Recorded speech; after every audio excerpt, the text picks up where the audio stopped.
Meio campo, ataque? Ele tem alguma dúvida na defesa? Como é que tá o Cruzeiro? Boa noite, Samuca. Boa noite, Léo Figueiredo. Boa noite para os amigos ligados aqui na turma do bate-bola, pessoal que acompanha pela live. Eu acho que ele vai fazer alguns testes, porque o time base do Cruzeiro já tem uma ideia bem clara. Mas, por exemplo, ele surpreendeu a todos quando ele veio para o primeiro clássico com o meio-campo tendo William Oliveira, Pedro Castro e Canezinho, sem o João Paulo. E todo mundo sabe que o João, você ganha mais na parte ofensiva, mas perde um pouco na intensidade, na marcação, na recomposição. Então, é uma das dúvidas que ele vai ter. E acho que vai levar a isso. E uma outra possibilidade é se ele mantém o João, colocando até o Pedro e tirando, por exemplo, o Vagninho. O Edu Panzi levantou isso aqui esses dias e eu fiquei com isso na cabeça. Mas se ele for continuar com o que vem jogando, aí o time tá pronto. Aí ele não tem mistério. Tem o William Oliveira, tem João Paulo, tem Canezinho, tem Vitor Roque, Vagninho e Edu. O Edu volta depois de ser poupado por causa do cartão amarelo. Então, com certeza ele vai fazer alguns testes. E aquele meio-campo do primeiro clássico funcionou bem. Funcionou porque o Cruzeiro conseguiu manter a intensidade. O João Paulo até entrou depois. Talvez seja essa a grande dúvida. Defesa não tem nenhum mistério. Rafael Cabral, Rômulo, Oliveira, Eduardo Brock e Rafael Santos. Tem essa questão ali de ou um meio mais encorpado. Por exemplo, naquele primeiro clássico, ele chegou a testar essa formação porque ele não tinha o Vagninho e ele acabou começando o clássico com o Daniel Júnior, com o Vitor Roque e com o Edu. Mas em um dos treinos ele testou os 4 no meio campo, tendo o Vitor Roque e tendo o Edu. O William Oliveira, repito, Canezinho, João Paulo e o Pedro Castro. Então, vai ficar ali no meio campo. O restante do time está montado. Se não tiver nenhum problema aí, nenhuma baixa, treinamento, são mais 2 atividades ainda para fechar esta programação para o Clássico. Cruzeiro tem uma base aí montada e definida para este duelo. Alexandre Simões, qual seria o melhor encaixe para o Cruzeiro, imaginando que o Atlético tenha realmente, ao que tudo parece, né, Zaratio, Nacho, Keno e Hulk no ataque? O Galo teria 4 jogadores de meio campo. Lógico que o Zarate pode fazer um dos lados, se o Turco assim quiser, mas isso faria com que o Pessolano tivesse mais marcação no meio-campo, optasse pelo João Paulo, ao contrário do Vagninho, e não jogasse com 3 atacantes? Como é que você imagina que o Pessolano vai imaginar? Como é que você imagina que ele vai imaginar? É bom, né? Como é que você imagina que ele vai montar o Cruzeiro para encarar o Galo nessa decisão? Boa noite, Simões. Boa noite, Léo, Cláudio, Natália, Samuel.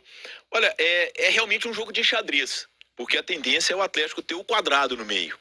Só que o Zaratio e o Turco Mohamed até já fez declaração pública disso, pensa o Zaratio como um meio atacante pela direita, né? Então, e o João Paulo não tem essa característica do Zaratio, nem a mesma intensidade, né? Então seria uma situação que ele precisaria pensar bem. Agora, por outro lado, tá, o João Paulo, ele dá ao meio de campo um poder de criação que nenhum dos outros 3 tem. O William Oliveira, o Pedro Castro e o Canezinho, eles fizeram um grande primeiro clássico contra o Atlético, naquela fase classificatória, né? Mas não são jogadores que pensam o jogo, por exemplo, como o João Paulo.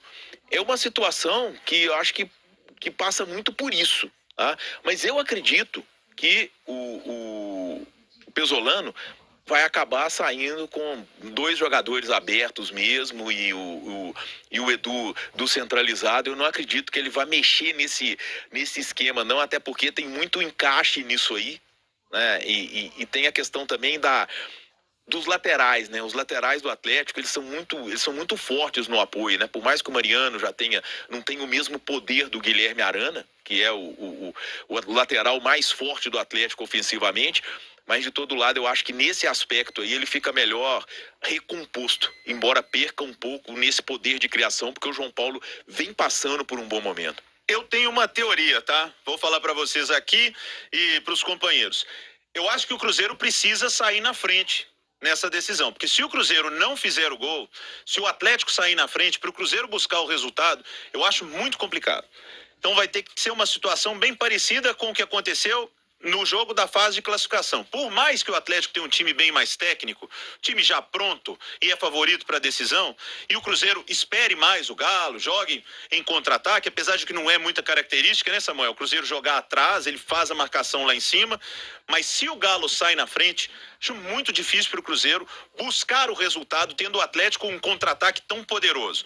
Então, o Pessolano vai ter que avaliar isso, ele vai ter que se defender bem, mas ele vai ter que tentar sair na frente, até porque é uma decisão. O Cruzeiro tem que tentar ganhar o jogo. Se ele optar em esperar demais o Atlético e não criar tanto, pode conseguir o gol como conseguiu com o Vitor Roque. Mas é bom lembrar que no primeiro clássico, onde o Cruzeiro jogou bem, e para mim o Atlético não fez um clássico bom, mesmo assim o Galo ainda criou bem mais durante o jogo. Então, eu acho que o Pessolano tem que colocar na balança essa situação João Paulo, Vagninho, para tentar ganhar o jogo. Não é só se preocupar em marcar o Atlético, não, porque o Cruzeiro precisa ganhar o jogo para ser campeão.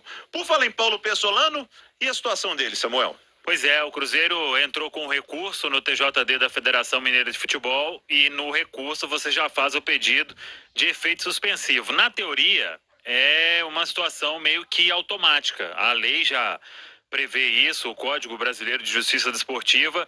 Então o Cruzeiro conta com esta possibilidade de ter o efeito suspensivo concedido e com isso o Paulo Pessolano ficando à beira do gramado no sábado. Ele que perdeu aquele clássico, foi até o incidente no clássico e a súmula registrada pelo Igor Júnior Benevenuto, que acabou punindo o Paulo Pessolano nesse outro julgamento, mas com quem eu conversei, a parte do Cruzeiro está confiante de que o efeito suspensivo vai sair e o Paulo Pessolano vai ficar normalmente à beira do gramado, que é uma notícia importante, se isso realmente acontecer. Ter o Paulo Pessolano ali à beira do gramado faz uma diferença. O Martim Varini é o auxiliar técnico dele, o braço direito, mas uma coisa é ter o Varini ali à beira do gramado, é uma postura mais tranquila, e já o Paulo Pessolano mais enérgico ali na beira do campo. Então isso pode ser importante também para o Cruzeiro. O jurídico segue trabalhando e aguardando o caso estar com o relator no TJD da Federação Mineira de Futebol. 6h32, você sabia que na Academia Nova Safra você encontra diversos cursos na área de panificação, confeitaria, culinária e sorveteria para aprimorar mais seu conhecimento? Mais de 100 cursos com excelentes profissionais, um espaço altamente moderno e preços acessíveis, hein? 9 atividades ainda. Hoje o Machado fez um trabalho à parte.